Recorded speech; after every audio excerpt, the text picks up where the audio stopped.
tiene que haber mucha presencia. Para que haya sociedades evolucionadas necesita dos elementos. Para que haya se disminuya el margen de la desigualdad en el mundo, se necesitan dos elementos. Como en el mundo hay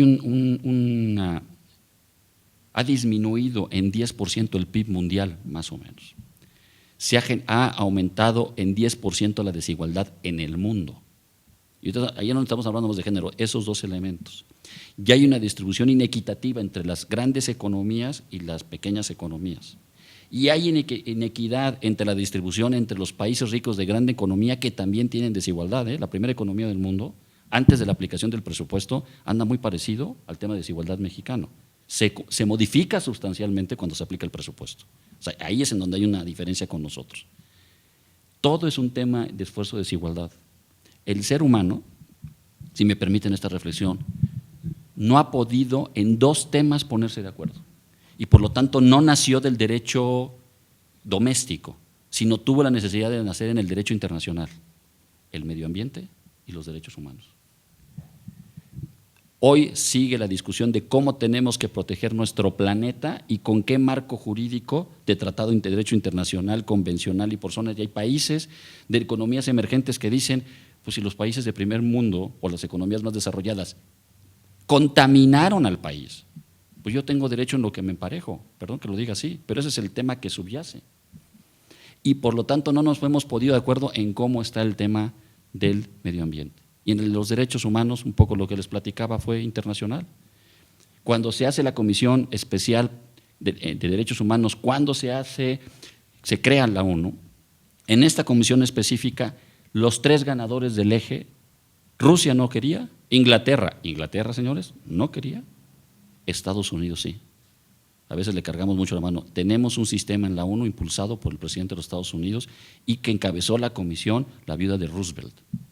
Y fueron 5 o 6 grandes juristas que pusieron ahí, y era una comisión especial no por lo especial, sino por lo no importante. La geopolítica era lo que verdaderamente gobernaba en ese momento. Rusia no quería y dije, bueno, hagan lo que quieran, yo todos me voy a aplicar en mi derecho y lo sigue haciendo. Inglaterra no quería porque tenía colonias, se mantenía con la economía. Si decía que los derechos humanos se tenían que desarrollar, tenía que darle independencia a sus colonias, su economía se caía, no quería. Por eso la lucha constante. Mi reflexión es, el ser humano no se ha podido poner de acuerdo ni en dónde vive ni con quién vive. Hay una pregunta adicional, Raúl, que en esta incluso me parece que involucran de alguna manera a la maestra María Ampudia. La pregunta dice, ¿hasta qué punto influye la falta de oportunidades de desarrollo y de poder adquisitivo en la generación e incremento de sentimientos de frustración e impotencia que desemboquen en la violencia? ¿En qué medida? No soy experto en la medida, pero les puedo contestar desde el punto de vista humano. Yo no por necesidad, gracias a Dios, pero sí por voluntad. Quise trabajar y empecé a trabajar a los 12 años. Yo trabajaba de boletero en la Terminal del Sur, que está en Tlalpan y Tasqueña, y vendía boletos México-Cuernavaca. Cada 5 minutos salía el camión, no había estas computadoras y la teníamos que llenar a mano, mi hermano en una y yo en otra. Y cuando estábamos de vacaciones, era físicamente, y cuando estábamos en clase lo hacíamos desde la casa. Para el grupo de niños, que un día le platiqué a María Ampudia, que fue cuando conocí, yo no sabía que se llamaba el término niños de la calle, que acudían a la terminal a cargar o que vivían en coladeras, no es un fenómeno que fue en los 80, yo veía niños así.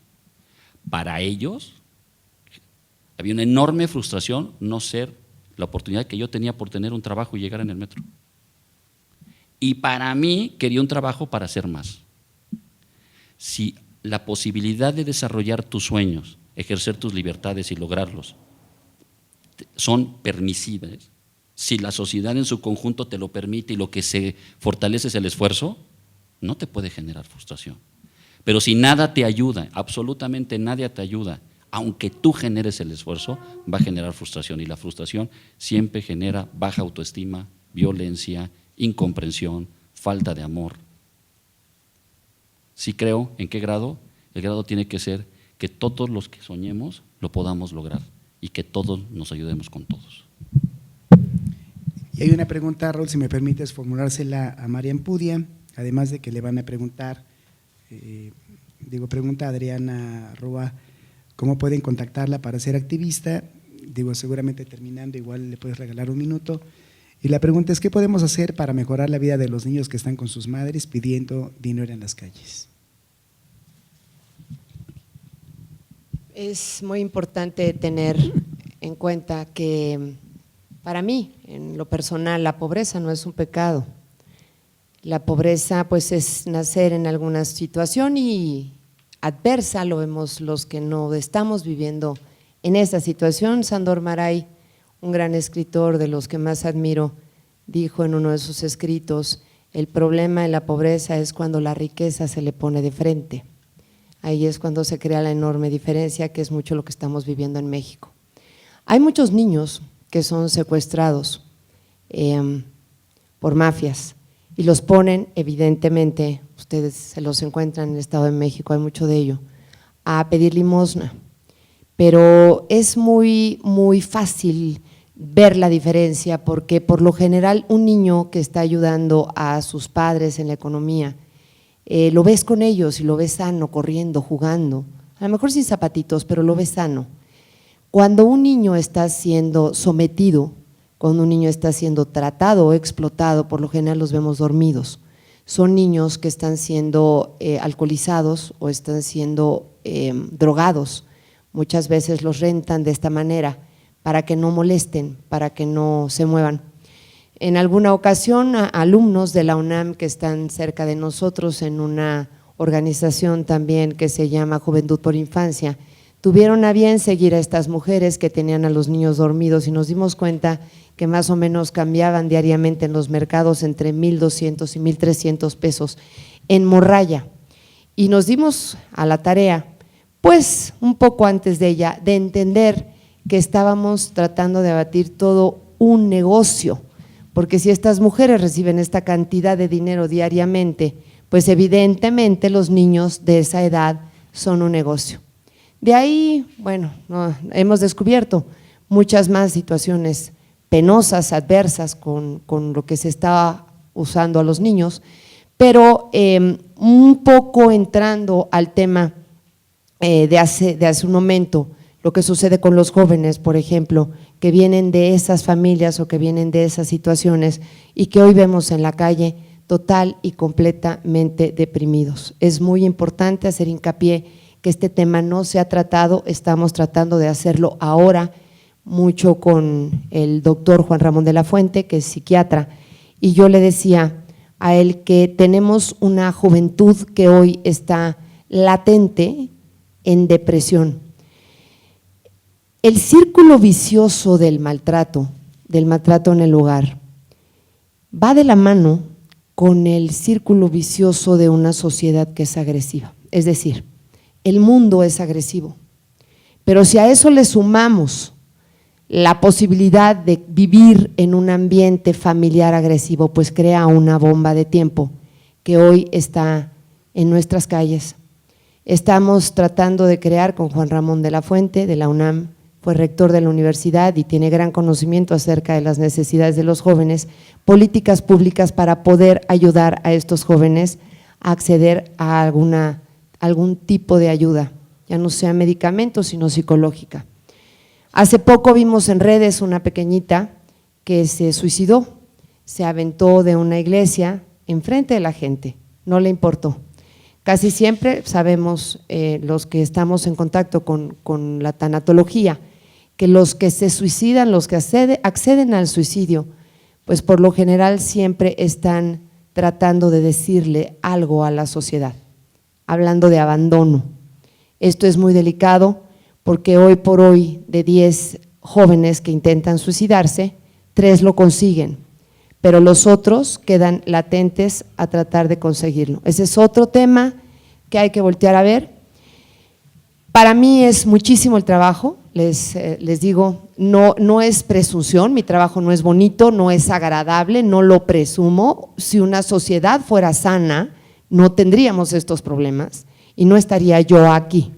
Realmente a veces me rebasa porque aparte llevamos temas personales, ayudamos a casos personales en la fundación, tenemos cientos en toda la República y eso nos da pues conocimiento de causa de lo que estamos haciendo diariamente, pero lo que yo siempre digo y a lo que imploro es que la sociedad tiene que hacer conciencia de que no podemos quedarnos abatidos en el asunto de mis hijos están bien, todo lo que suceda es que mis hijos tienen que estar bien y en el gracias a Dios. Gracias a Dios sería que ningún niño sufriera, que ningún niño estuviera abandonado, que ningún niño tuviera soledad, porque entonces sí podríamos voltear y decir que bueno, que mis hijos, mis propios hijos están en una sociedad sana. Esa es la idea, que ustedes volteen, gracias a la persona que levantó la mano. Siempre he dicho que estamos en foros de 5,000 personas y no hay nadie que levante la mano, pero estamos en foros de 15 y hay 3 que levantan la mano, entonces nunca sabes quién se va a acercar y va a decir a mí me importa, porque el decir a mí me importa la infancia es decir a mí me importa México, y yo siempre voy a agradecer ese detalle. Gracias. Sí, muchas gracias, María Ampudia. Entonces, quiero nada más, para terminar el evento, entregarles unos reconocimientos. Le quiero pedir a los consejeros que si me acompañan para entregarles el reconocimiento al consejero Gabriel Corona, a la maestra Palmira Tapia y al consejero Miguel Ángel García Hernández, así como a la consejera Guadalupe, entregarles un reconocimiento que les hace llegar el consejero presidente por esta conferencia. Pues los haré pasar, estaban sentados ahí, pero los haré pasar. Sí, y el reconocimiento al doctor Raúl Cervantes es el reconocimiento que otorga el Instituto Electoral del Estado de México. Tiene el honor de otorgar el presente reconocimiento por impartir la conferencia de la protección de las mujeres en el ámbito convencional internacional, México, 25 de agosto del 2015. Mira, si se lo entregas.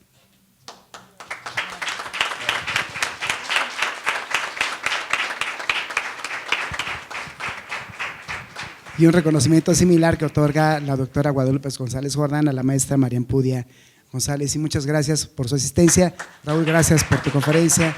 Muchas gracias, María Ampudia, por tus comentarios.